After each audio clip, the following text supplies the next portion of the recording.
हाय सांगने नमस्कार। जय माँ समले। देखुन आज मैंने मैं गोटे पिठाटे बनईछे। आओ पिठा के देखिक तो जानीपारे यहाँ क्या पिठा जे आओ आमर सम्बलपुरी भाषा रे आमे कहूँ टेकर गुड़ा। आउ गोटे काଣା कहसन कमेंट रे कहबे।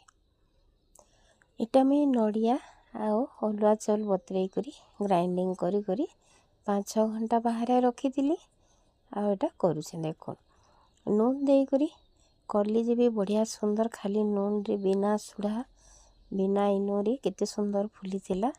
तार परे फिर चीनी देकर कली सेटा भी बहुत सुंदर होता। यहाँ श्रावण मास चली आओ यहाँ 5 दिन मुई बनई थी।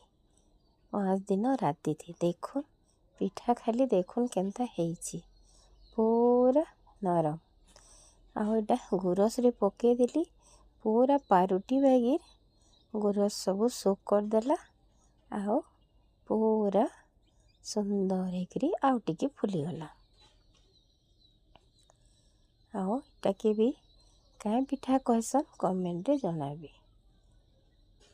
देखुन मुई तो केबे नहीं बनी थी इटा फास्ट बनी आउ थोड़े बनी थी जे और माने नड़िया आउ अरुआ चाउल रे सेटा मुई चकेल बनी थी सेटा भी भल होता।